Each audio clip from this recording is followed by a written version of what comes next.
छत्रपती संभाजीनगरमध्ये आगामी महापालिका निवडणुकीसाठी भाजपने इच्छुक उमेदवारांना अर्ज देण्यास सुरुवात केली आहे। 922 इच्छुकांनी अर्ज घेतल्यामुळे आता योग्य उमेदवार निवडण्याचं आव्हान पक्षासमोर असणार आहे।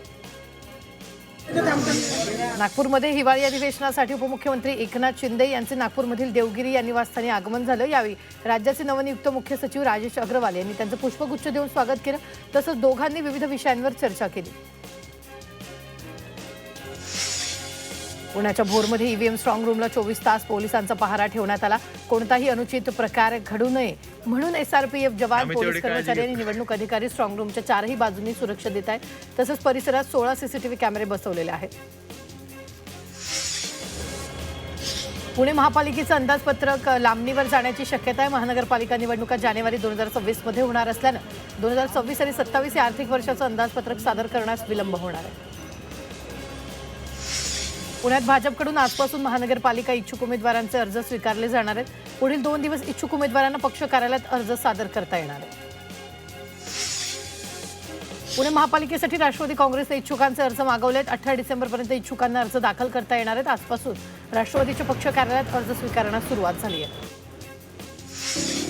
बार्शी कृषी उत्पन्न बाजार समितीच्या संचालक पदासाठी मतदान प्रक्रिया पार पडली। यंदाच्या निवडणुकीत 97% मतदान झालं। आज निवडणुकीचा निकाल जाहीर होणार असून सर्वांचं लक्ष लागलं।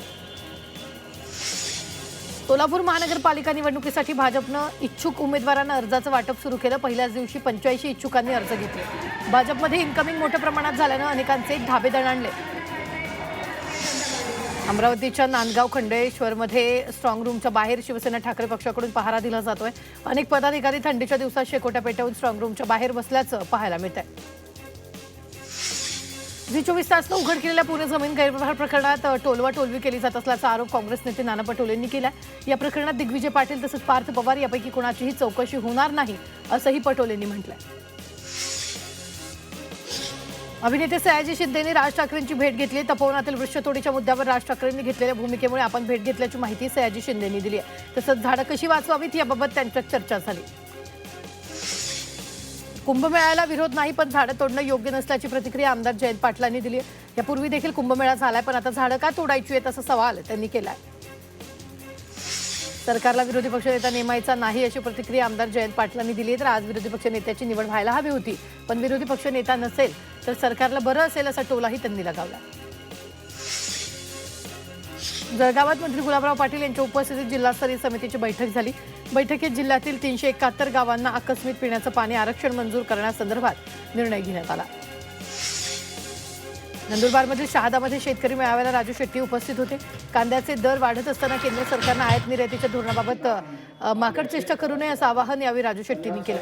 तसंच सरकारच्या माकड चेष्टांमुळे शेतकऱ्यांचं नुकसान होत असल्याचा आरोप राजू शेट्टींनी केला। संभाजीनगर महापालिकेनं पाणीपट्टी वसुली सुरू केली आहे। शहरात अनेकांकडे पाणीपट्टी थकीत असल्यामुळे महापालिकेनं वसुलीसाठी लाईनमनला कामाला लावले। प्रत्येक भागात पाणी सोडणारे लाईनमन घरोघरी जाऊन माहिती घेत आहेत। डिसेंबर महिन्यात सुरू होता शालेय शैक्षणिक सहलींचा हंगाम सुरू झालाय। किल्ले रायगडला सर्वाधिक पसंती असल्याचं पाहायला मिळते। त्यामुळे किल्ले रायगडावर शालेय विद्यार्थ्यांची गर्दी असल्यामुळे या ठिकाणचे गाईड तसंच छोट्या मोठ्या व्यावसायिकांना फायदा होतोय। ज्युनियर 19 वर्षीय राज्यस्तरीय मुलांच्या हँडबॉल अजिंक्यपद स्पर्धेत जळगाव जिल्हा संघानं विजेतेपद पटकावलं, तर सातारा संघ उपविजेता ठरला। स्पर्धेतील उत्कृष्ट खेळाडू, उत्कृष्ट गोलरक्षक, प्रशिक्षक आणि खेळाडूंना यावेळी पारितोषिक देण्यात आलं। छत्रपती संभाजीनगर जिल्ह्यात जलवाहिनी मिशनच्या कामांची 80 कोटींची बिलं थकीत आहेत। शासनानं 14 डिसेंबरपर्यंत यावर मार्ग न काढल्यास राज्यातील कंत्राटदारांनी बेमुदत काम बंद आंदोलनाचा इशारा दिला। अहिल्यानगरमध्ये सगळ उत्सवाचं आयोजन करण्यात आलं होतं। उत्सवात गवळी समाजानं म्हशींना रंगरंगोटी करून प्रदर्शन भरवलं होतं। दरवर्षी चंपाषष्ठीच्या पूर्वसंध्येला हा उत्सव साजरा केला जातो। रायगडच्या महाडमध्ये अयप्पा वार्षिक उत्सव संपन्न झाला। महाडमधील केरळी बांधव भगिनी मोठ्या संख्येने सहभागी झाले होते। यावेळी महागणपती होम, उषापूजन तसंच चेंडामेळम, मध्यान्ह पूजा असं कार्यक्रम पार पडले। तसंच महाडमध्ये मिरवणूक काढण्यात आली। ठाणे शहराला 3 दिवस 30% पाणी कपात केली जाणार आहे। शहराला पाणी पुरवठा करणाऱ्या जलवाहिनीच्या दुरुस्तीचं काम सुरू आहे, त्यामुळे नागरिकांना पाणी जपून वापरण्याचं आवाहन करण्यात आलं।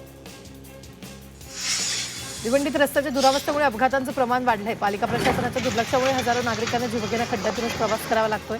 त्यामुळे महापालिका प्रशासनाच्या कार्यक्षमतेवर प्रश्नचिन्ह उपस्थित केले जात आहे। आरबीआयकडे गेल्या वर्षभरात ग्राहकांचे 13 लाख तक्रारी दाखल झाल्यात. कर्ज व्यवहार आणि क्रेडिट कार्डशी संबंधित तक्रारी सर्वाधिक असल्याची माहिती आरबीआयच्या अहवालातून समोर आली आहे. वाशिम हिंगोली मार्गावरील रेल्वे गेटजवळ सुरू असलेलं लोअर हाईट सबवेचं काम गेल्या 6 महिन्यांपासून ठप्प आहे. तर उड्डाणपुलाचं काम पूर्ण झाल्यानंतरही सबवेचं काम थांबवण्यात आलं. त्यामुळे परिसरातील ग्रामस्थांनी तीव्र नाराजी व्यक्त केली. तसंच हे काम सुरू न झाल्यास तीव्र आंदोलनाचा इशारा देण्यात आला. लातूरमधील हजारो शेतकरी अनुदानापासून वंचित आहेत. सर्व्हर डाऊन असल्यामुळे केवायसी करताना शेतकऱ्यांना अनेक अडचणी येत आहेत. त्यामुळे केवायसी अपडेट नसलेल्या हजारो शेतकऱ्यांना अनुदान मिळालं नाही. भंडाऱ्यातील आधारभूत धान खरेदी पुन्हा रखडली. 5,000 क्विंटलवर धान खरेदी करणाऱ्या केंद्रानं 15 लाख अमानत रक्कम भरण्याची अट घातली. त्यामुळे या अटी काढून लवकरात लवकर धान खरेदी सुरू करण्याची मागणी शेतकऱ्यांनी केली. मुंबईत प्रदूषण नियंत्रणाचे नियम पाळत नसलेल्या 273 ठिकाणी महापालिकेनं कारवाई केली. या ठिकाणी प्रदूषण होत नसल्यानं पालिकेने बांधकामं बंद केली. त्यामध्ये सरकारी बांधकामासह इमारती, विविध प्राधिकरणं तसंच रस्ते कामांचाही समावेश आहे. निफाडमध्ये तापमानाचा पारा 6 अंश सेल्सिअसवर गेला. नाशिकच्या ग्रामीण भागात थंडीची हुरहुरी कायम आहे. तर उत्तरेकडील थंड वाऱ्यामुळे थंडीत वाढ झालेली आहे. छत्रपती संभाजीनगरात थंडीचा कडाका वाढणार आहे. तर पुढील आठवडाभर किमान तापमान 10 अंशाखाली जाण्याची शक्यता हवामान विभागानं वर्तवली आहे. आठवड्याच्या उत्तरार्धात थंडीचा जोर अधिक वाढणार असल्याचा इशारा हवामान खात्यानं दिला. धुळे जिल्ह्यातील तापमानात पुन्हा घट झाली आहे. गेल्या आठवड्याभरापासून तापमानाचा पारा 8 अंशाच्या खाली आलेला आहे. या कडाक्याच्या थंडीमुळे नागरिकांचं जनजीवन विस्कळीत झालंय. सायंकाळी 7 वाजेपासून तर सकाळी 8 वाजेपर्यंत कडाक्याची थंडी जाणवते. लातूर जिल्ह्यात थंडी वाढली आहे. गेल्या 4 दिवसात तापमान 12 अंशावर पोहोचले. त्यामुळे अनेक ठिकाणी शेकोट्या पेटताना दिसून येत आहे. तर अनेक जण पहाटेच्या वेळी व्यायामावर लक्ष केंद्रित करत आहेत.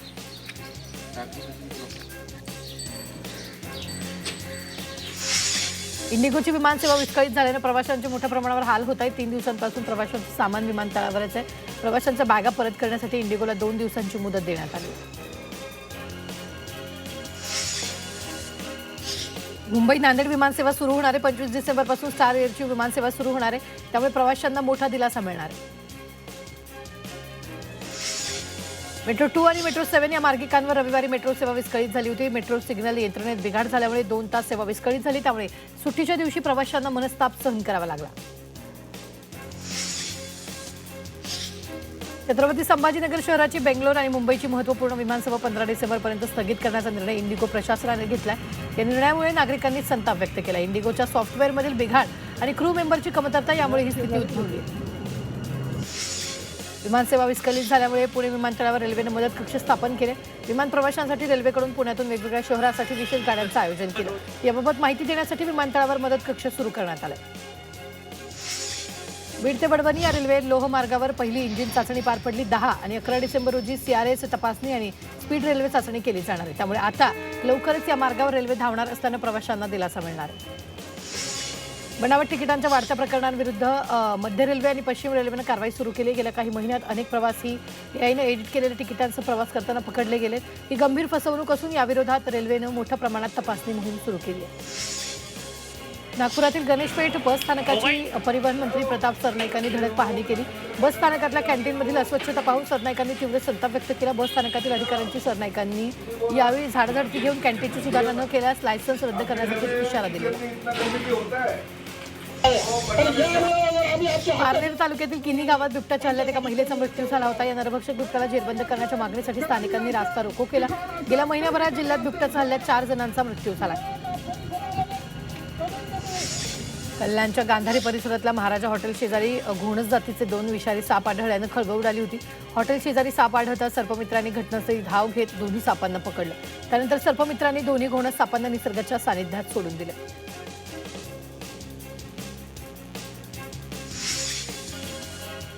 जालन्यातील बोडखा बुद्रुक इथं शॉर्ट सर्किटमुळे 5 एकर ऊस जळून खाक झाला. या आगीच्या घटनेमुळे शेतकऱ्याला मोठा आर्थिक फटका बसला. दरम्यान ऊसाच्या नुकसानीचा पंचनामा करून आर्थिक मदत देण्याची मागणी शेतकऱ्यांनी केली आहे. भंडाऱ्यातील वालेश्वरमध्ये एका इलेक्ट्रॉनिक दुकानाला अचानक आग लागली. या आगीमुळे संपूर्ण दुकान जळून खाक झाले. त्यामुळे मालकाचं लाखो रुपयांचं नुकसान झालं. मात्र आगीचं कारण अद्याप अस्पष्ट आहे.